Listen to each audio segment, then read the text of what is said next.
Gila ya, Warriors ya. Steph udah 60 poin tapi Warriorsnya kalah loh, gila. Aduh, gila, masa nggak ada satu aja pemain Sacramento Kings yang masuk. Gue nggak peduli deh mau De'Aaron Fox, mau Domas, tapi at least paling nggak ada satu deh. Masa nggak ada satu yang bisa tembus masuk All-Star musim ini? Oh, Clippers makin nggak ada obat. 30 game terakhir sejak Desember tanggal 1 sampai dengan sekarang menjadi tim dengan rekor terbaik di NBA. Dalam 30 game menang 25 kali dan hanya kalah 5 kali. Gokil Clippers. Aduh, pertengahan musim udah mulai bermunculan berita-berita cedera pemain-pemain superstar. Zach LaVine nggak bisa bermain lagi di sisa musim ini, season ending surgery. Joel Embiid harus absen beberapa waktu karena cedera meniskus. Aduh, sayang banget Sixers. Bertahan ya Sixers tanpa Embiid ya. Oke, kita juga akan cek klasemen NBA memasuki week ke-16. Tim kalian ada di posisi berapa? Kita akan cek siapa-siapa yang kuat di wilayah timur dan juga di wilayah barat.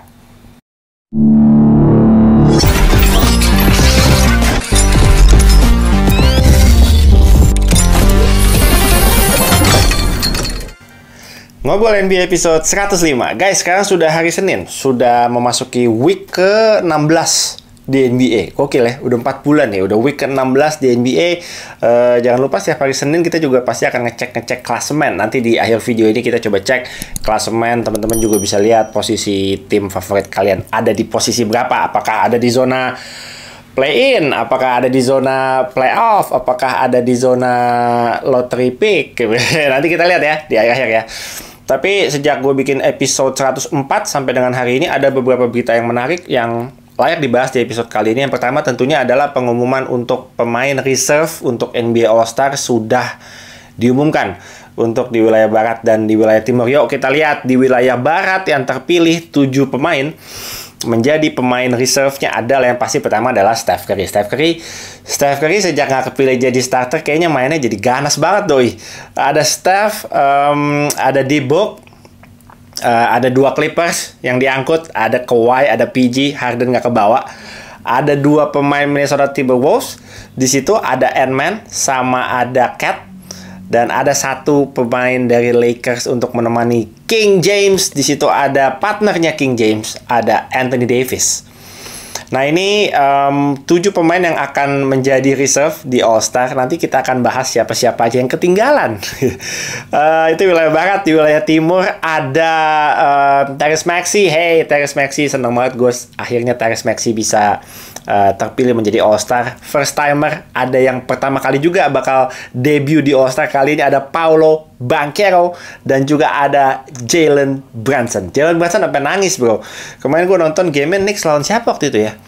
Pokoknya di situ Jalen Brunsonnya jago banget asli. Dan abis game itu kan penonton semua crowd di MSG itu pada teriak ya, pada bilang MVP, MVP. Dia dengar kata-kata MVP chance itu, dia sampai nangis pas di post game interview. Dia di interview, dia nangis, dia bilang dia terharu banget dengar orang pada teriakin dia MVP di MSG.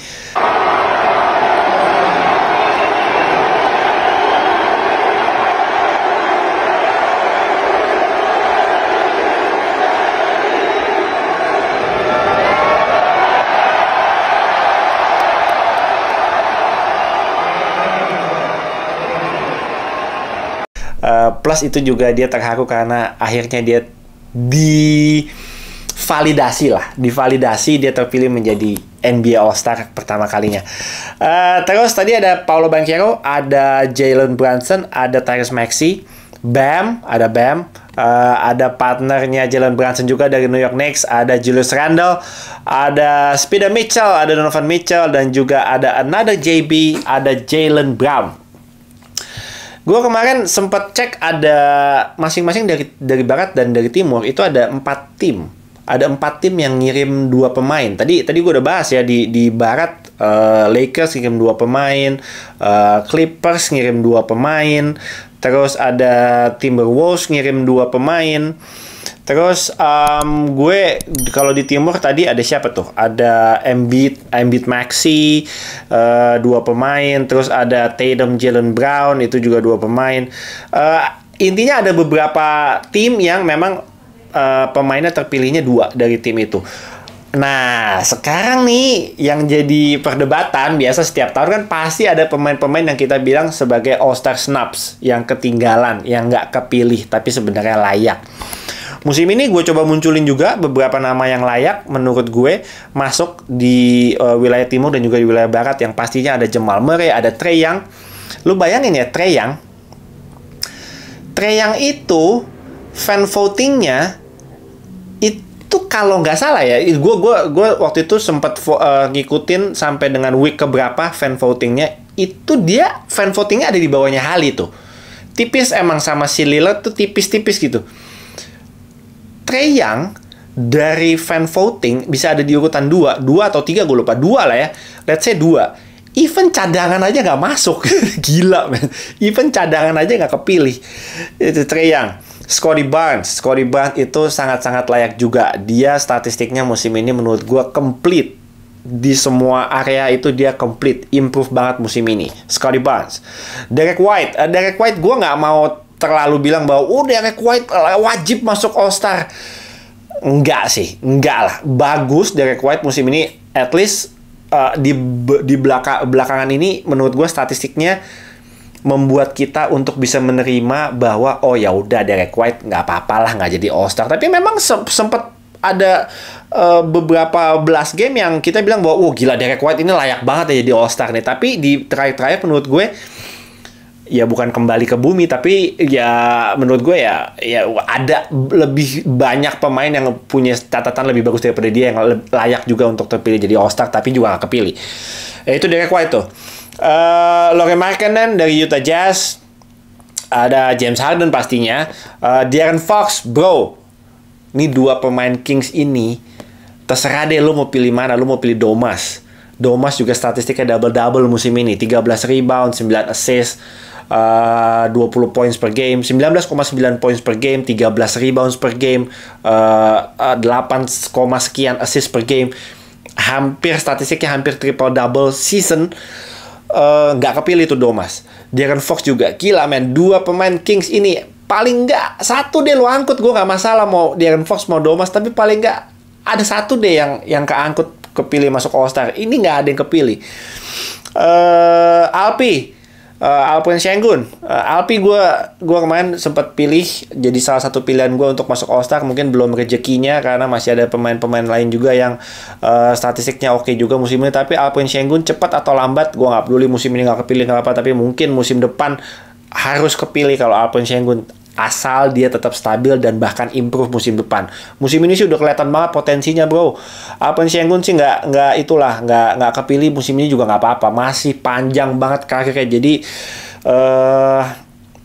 mudah-mudahan musim depan udah kepilih Alperen Sengun. Dan yang terakhir ada Jarrett Allen dari Cleveland Cavaliers, itu juga nggak kepilih. Menurut kalian kira-kira Embiid kayaknya nggak bisa main nanti All-Star ya. Mungkin ada yang gantiin Embiid. Mungkin Trae Young, gue gak tau kalau gue lupa deh. Kalau big man lo nggak bisa main, mungkin ada satu big man yang naik dari bench ke starting 5, terus yang gantiin itu boleh dong kalau nggak big man ya. Gue lupa deh, harusnya sih boleh ya. Jadi mungkin Trae Young yang masuk, atau ya antara Trae Young sama Scottie Barnes tuh kalau dari timur buat gantian Embiid nanti nggak masuk, itu bisa. Dari barat siapa yang cedera ya? LeBron aman, Jokic aman, KD aman, Luka aman, Shea aman, semua starting 5-nya aman sih, harusnya nggak ada yang perlu digantiin. Nikola Jokic ya, Jamal Murray nggak masuk ya. Ya gitulah, kadang kalau gue kalau jadi voters gitu ya, gue ngelihat ada 2 nama, ada Nikola Jokic, ada Jamal Murray gitu. Gue kayaknya udah di luar kepala, gue pasti bakal milih Nikola Jokic gitu. Jadi itulah menyebalkannya jadi Jamal Murray sebenarnya.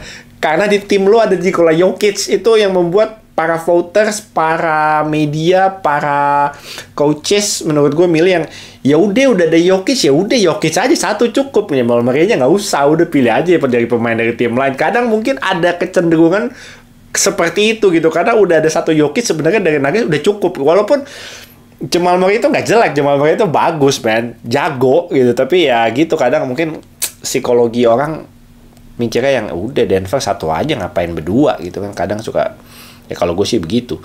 Oke, itu ngomongin All Star. Terus terakhir kemarin hari apa? Hari Minggu, hari Sabtu yang Steph 60 poin tapi kalah. Udah isi rumah gue udah bad mood semua tuh, anak gue bete, istri gue bete.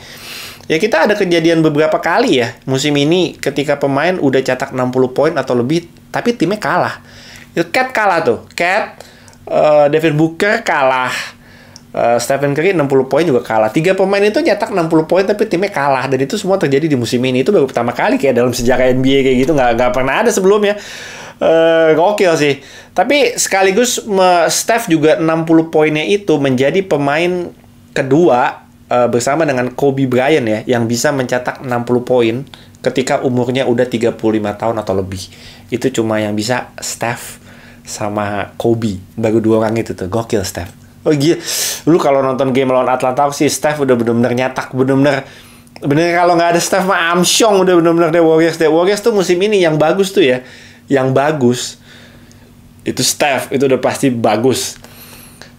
Yang kedua adalah Jonathan Kuminga. Jonathan Kuminga itu ya Steve Kerr kadang suka stubborn lah, suka keras kepala gitu. Tapi Steve Kerr sekarang harus menerima kenyataan bahwa tuh lo lihat itu Jonathan Kuminga tuh jago gitu. Lu mainin udah jago Jonathan Kuminga. Jadi ada satu lagi kemarin, siapa tuh pemain Dominican Republic tuh, si Quinones apa itu, si jago tuh. Gue gak nonton awal-awal game hari itu, tapi istri gue nonton. Istri gue bilang, ini siapa sih pemain nih Quinones ini jago nih. Terus gue lihat siapa gue juga nggak tahu gitu, malah baru tahu gitu. Tapi ternyata dia dari Dominican Republic, berarti sama kayak Karl Anthony Towns juga dari Dominican Republic. Jago, 3 poinnya bisa 4 gitu. Ada aja penemu aja pemain begituan. Oke, berita yang nggak enak menurut gue, kepilihnya Doc Rivers jadi pelatih East itu menurut gue juga berita nggak enak sih sebenarnya. Nyebelin aja ngelihat Doc Rivers baru dapat kerjaan, timnya juga sejak dia pegang juga kalah. Ya baru 2 kali kalah Milwaukee Bucks. Tadi juga kalah Milwaukee Bucks. Tapi kepilih jadi pelatih All Star kan nyebelin loh. Doc Rivers gila men, itu benar-benar good timing banget dia masuk gantiin si Adrian Griffin.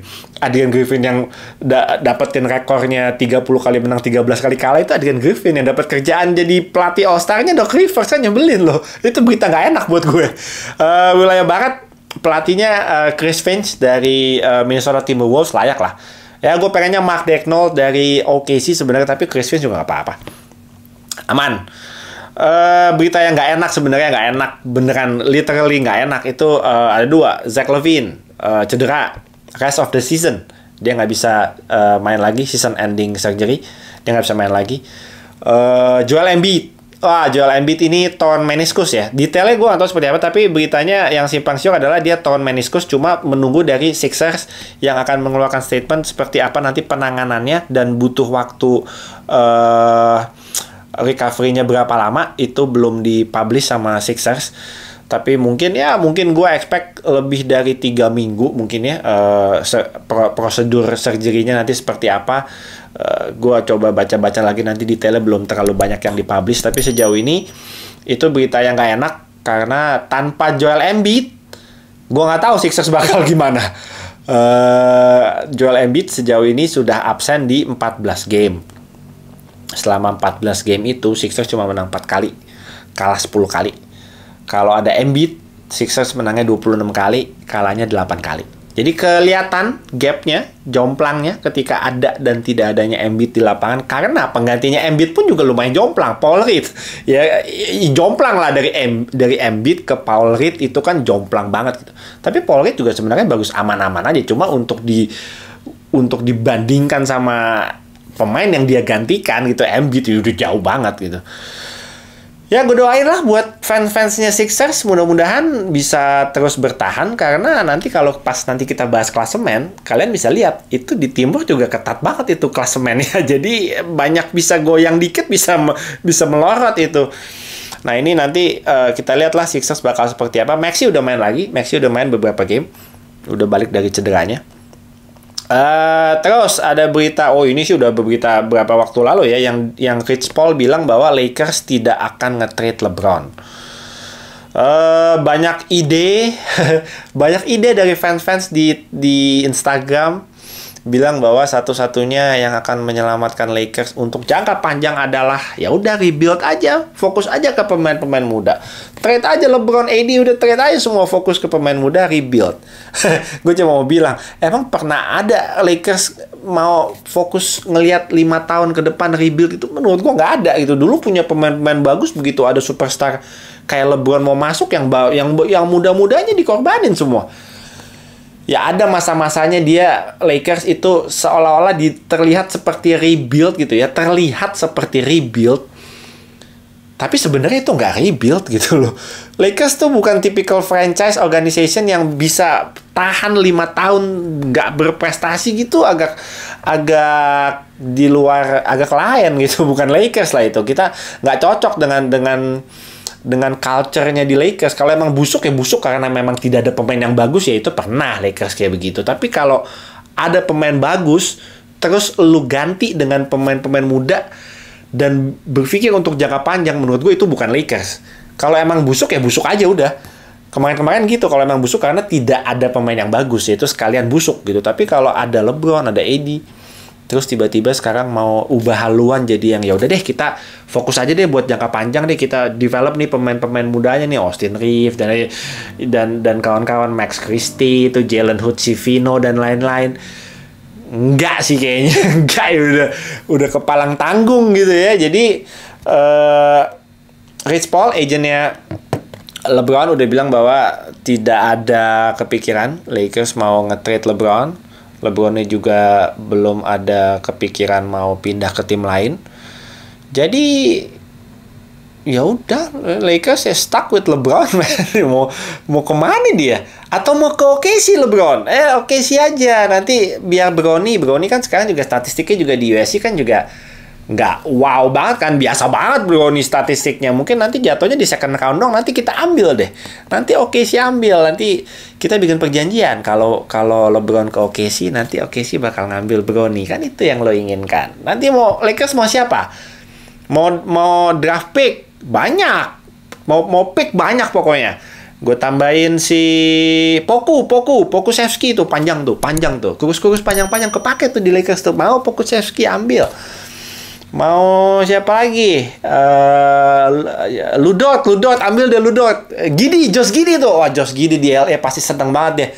Josh Giddey kalau dengar yang di trade ke LA. Oh, LA. Josh Giddey tuh LA. Mantep tuh Josh Giddey. Ini gue kasih tuh Josh Giddey, Poku. Pick banyak lah, mau sampai berapa tahun pick gue kasih. LeBron sini, LeBron masuk ke OKC. Bisa juara LeBron. Bisa juara di OKC. Oke, apa lagi ya? Clippers, tetap gue harus mention Clippers, man. Clippers 30 game terakhir menang 25 kali dan hanya kalah 5 kali. Gokil. The hardest team in the NBA. Best record in the NBA sejak tanggal 1 Desember. Jadi udah berjalan 2 bulan itu Clippers best record di NBA. 25 kali menang dan hanya 5 kali kalah di 30 game terakhir. Bener-bener the system sudah nyetel. Sistemnya sudah bisa berfungsi dengan baik, flow-nya sudah bisa berjalan dengan baik. Mudah-mudahan ini stabil, ini konsisten, dan ini berlanjut di babak playoff. Kalau ngomongin Clippers, gue hanya mau berpikiran nanti di playoff mereka bakal kayak apa. Regular season mah bodo amat. Bagus sih, udah pasti bagus, tiap musim juga begitu. Tapi nanti di playoff, mudah-mudahan sistem ini ketika diimplementasikan melawan tim yang bermain 7 game series, mudah-mudahan mereka bisa mengesampingkan egonya masing-masing dan benar-benar bermain secara tim seperti yang mereka lakukan sekarang. Enak banget nonton Clippers gitu. Mudah-mudahan ya, gue doain. Oke, terakhir kita akan cek klasemen. Klasemen kita intip-intip dikit lah ya. Tadi ngomongin tentang LeBron, tadi tim gue nitip ini pesan-pesan sponsor. Jadi kita sudah restock lagi. Ini kemarin bro, si kaos LeBron James ini yang 38.000 yang dia ngelewatin rekornya Kareem. Ini sudah di restock lagi. Kemarin kita restock 125 pieces. Cuma bertahan Cuma bertahan 10 hari bro, 125 biji bertahan 10 hari. Ini gue udah bilang sama tim gue gak mau restock lagi, udah cukup. Ini adalah restock kita terakhir kalinya. Kaos ini kita isi lagi kemarin 125 pieces. Ini adalah restock terakhir kalinya kaos Scoring King LeBron James. Jadi buat temen-temen fansnya LeBron yang belum punya, gue yakin sih sebagian banyak udah punya lah ya. Tapi buat yang belum punya, ini adalah restock terakhir kita. Kita tidak akan restock lagi. Ini benar-benar print terakhir kita. Silahkan digas di Shopee bisa, di Tokopedia bisa. Linknya akan gue taruh di baris pertama video. Cek deskripsi video ini, nanti linknya ada di baris pertama. Lo klik aja, terus nanti di dalamnya ada menunya lagi, tinggal diklik lagi. Mau ke Tokopedia, link Tokopedianya ada di situ, link Shopee-nya ada di situ, dan gak cuma kaos ini aja yang ada di link itu. Nanti lo bisa pilih katalog kita yang lainnya juga, kaos-kaos yang lainnya juga, semua link Tokopedia dan Shopee-nya bakal ada di situ. Jadi nanti habis nonton video ini langsung ke baris pertama deskripsi video ini, ada linknya, klik aja udah di situ ya. Segitu aja. Lanjut kita ke cek klasemen ya, cek klasemen wilayah timur dan wilayah barat. Wilayah timur bro, Boston looking strong man. Boston nggak kegeser, 38 kali menang, 12 kali kalah. Nah, di bawah-bawahnya seru nih. Kalau di East nih ada Bucks, Cleveland, New York udah nyodok ke posisi 4. New York gokil. New York, walaupun kemarin habis kalah ya lawan Lakers ya, tapi New York sejak adanya OG, Jalen Brunson juga makin gila mainnya. Bener-bener the whole team man. Lu nonton New York Knicks ya, pemain-pemain kayak Josh Hart, DiVincenzo, Isaiah Hartenstein, Miles McBride, gitu-gitu, itu semua bener-bener mainnya all out banget. Apalagi Isaiah Hartenstein gitu ya, dia bener-bener nunjukin value-nya bahwa dia tuh bisa lebih bagus sebenarnya daripada Mitchell Robinson. Isaiah Hartenstein tuh mainnya bener-bener kayak bulldog man, bener-bener hasilnya gila. Dan lo harus appreciate ketika lo punya teammate kayak begitu. Bener-bener lo bisa expect dia ngasih segala-galanya di lapangan. Itu tuh pemain-pemain New York Knicks tuh, Josh Hart, defense-nya gila, hasilnya gila, tangannya bener-bener aktif banget.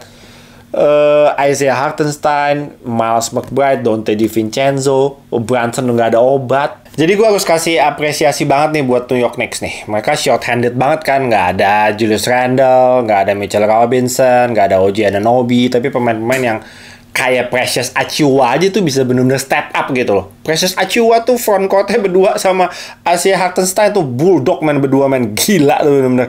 Shout out buat semua fans-fans New York Knicks ya. Kalian mesti bangga sama New York Knicks musim ini, keren banget. Tadi udah sampai New York Knicks. Nah, di bawahnya ada Sixers tuh. Jadi New York Knicks udah nyalip Sixers ya. Di bawahnya ada Indiana Pacers, Orlando Magic. Ini yang di zona play-in sekarang, 7, 8, 9, 10-nya ada Orlando Magic, Miami Heat yang lagi struggling, Chicago Bulls yang akan bermain tanpa Zach LaVine di sisa musim ini. Ayo Dosunmu, this is your time, ayo. Atlanta Hawks di posisi terakhir zona play-in, dan di bawah-bawahnya nih posisi 11 sampai 15 itu ada Brooklyn Nets yang sudah bermain lagi dengan Ben Simmons. Ben Simmons udah main lagi. Kemarin di Sixers main di kacau. Ben Simmons sih kalau main di Sixers emang udah kayak uji mental, uji nyali, udah kayak ibaratnya masuk rumah hantu. Ada Toronto Raptors, ada Charlotte Hornets. Ini yang 3 bawah udah no hope lah, udah Charlotte Hornets, Washington Wizards, sama Detroit Pistons. Tim-tim yang menurut gue nanti ketika trade deadline juga pasti akan lumayan aktif juga untuk bisa rebuild ke depan, dan pemain-pemain veteran yang masih tersisa juga ada kemungkinan dipindahkan ke tim lain. Misalnya kayak Charlotte Hornets gitu kan, masih ada kayak Gordon Hayward, ada Miles Bridges juga, itu bisa kepake banget untuk di tim-tim contender. Terus Atlanta Hawks juga lagi hot banget kan rumornya tentang DeJounte Murray, itu juga lagi hot. Bogdanovic itu juga bisa di trade juga. Nanti kita lihat lah, trade deadline kan masih sampai dengan hari Jumat ya, batas waktunya sampai dengan hari Jumat. Ini bakal seru banget nih, 5 hari ke depan tim-tim nih bener-bener lagi telepon-teleponan dan bener-bener lagi make the final negotiation nih untuk bisa melakukan trade. Sisa 5 hari lagi. Nah, kalau di wilayah barat, Ya, mohon maaf ya, OKC saya nomor 1. Walaupun sama Minnesota Timberwolves, rekornya 35 kali menang dan 15 kali kalah. Di posisi ketiga ada Clippers yang hanya kalah jumlah game, 33 kali menang dan 15 kali kalah. Gue tidak akan kaget kalau Clippers seminggu 2 minggu lagi akan ada di posisi 1. Gue nggak kaget. Karena mereka benar-benar lagi gokil banget mainnya. Di bawahnya ada Denver juga dengan 35 kali menang, 16 kali kalah. Sacramento Kings, ada Phoenix Suns. Lalu di zona play-in-nya ada New Orleans Pelicans, ada Dallas Mavericks, ada Lakers, dan ada Utah Jazz. Nah, ini yang di bawah zona play-in di posisi 11 sampai 15 ada Houston Rockets, Golden State Warriors masih nggak gerak di posisi 12, bro. Di bawahnya ada udah makin dekat sama Memphis. Memphis ada Memphis, ada Portland, dan ada San Antonio Spurs. Jadi 3 tim yang menurut gue juga udah nggak terlalu maksa banget untuk ngejar sampai zona play-in dan apalagi mimpi untuk masuk ke playoff gitu ya. Mentok di Golden State lah, sampai dengan Golden State itu masih ada harapan buat nge-push. Memphis boleh lah, tapi Memphis juga short-handed banget ya, pada cedera semua. Bane, Marcus Smart, Jaren Jackson Jr., Ja Morant, semua cedera. Cedera, injury season buat Memphis Grizzlies. Nah, ini tim kalian lagi ada di posisi berapa? Dan menjelang trade deadline yang sisa beberapa hari lagi, kira-kira kalian pengen tim kalian melakukan, apakah pengen melakukan trade? Ya nggak harus trade yang kayak blockbuster trade, tapi trade-trade yang untuk cari role player atau pemain yang untuk nambel di posisi apa. Kalian gas aja di kolom komentar. Gue doain ini nggak ada yang cedera-cedera lagi. Ini udah mulai pada cedera-cedera semua ini. Aduh.